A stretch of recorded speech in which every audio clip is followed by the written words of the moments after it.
Miss Farrar, what market are you in? I'm in Philadelphia. Oh, so you're in Philly too. I am, yes. Okay, great. You're one of our newer members, so it's nice I to am. meet you virtually. Yes. Hello to everybody.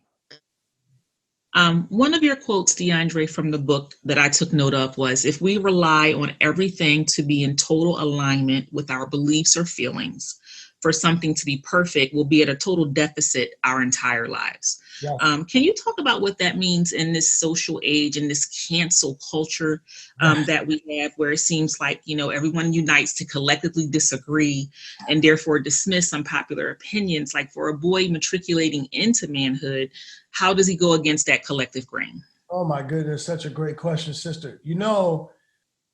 First of all, when you talk about this cancel culture, I can't tell you how many times specifically I have posted on my social about this cancerous cancel culture, simply because we are looking, one of the things that I talk about is that that while men are the elevated version of our male counterparts, we are not perfect. We're still human beings. Perfectly pursue means to constantly be in pursuit of it. I draw the analogy often when I talk about when they used to race greyhounds. And in order to get the greyhound to run faster, they would speed up this mechanical rabbit. Mm-hmm. Now, the greyhound never caught the rabbit, but in order to speed the greyhound up, they sped up the mechanical rabbit, because the greyhound was in hot pursuit of its prey. As a man, we have to be in hot pursuit of our purpose. Our purpose is to be men. Our purpose is to cover the women and children in our lives. We never get to a space of perfection, only a space of perfectly pursuing our purpose, which is to be men.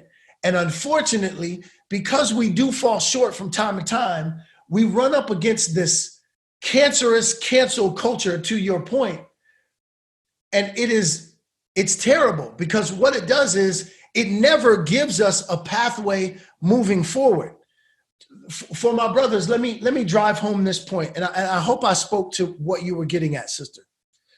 But it moves to something that's even larger. You all know that my first job was on The Cosby Show.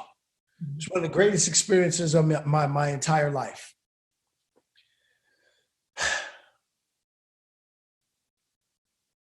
In thinking about my brother, Dr. Cosby,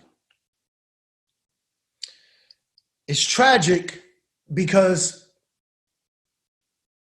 I got interviewed once and I was asked the question, what's the greatest role you've ever played?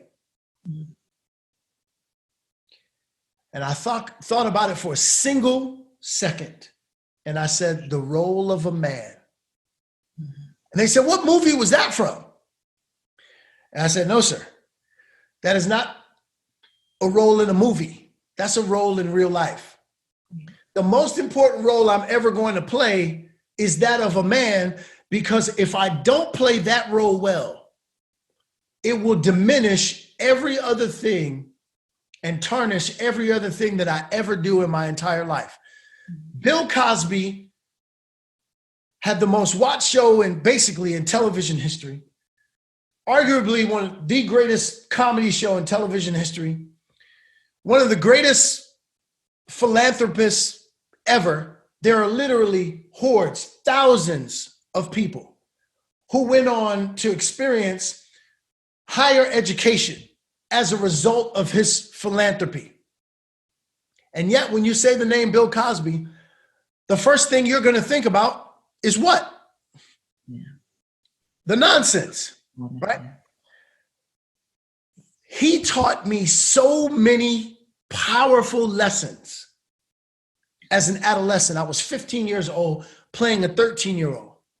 He taught me so many great things that I still apply to my life right now. The most powerful thing that he taught me was that, which was that the most important role you're ever going to play is that of a man.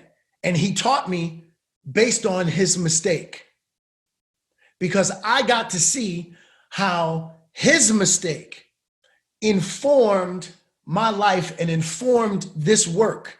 This is the most important role I'm ever going to play in my entire life. Because if I don't get this one right, it will stain and tarnish everything else that I ever do in my life. And those are facts.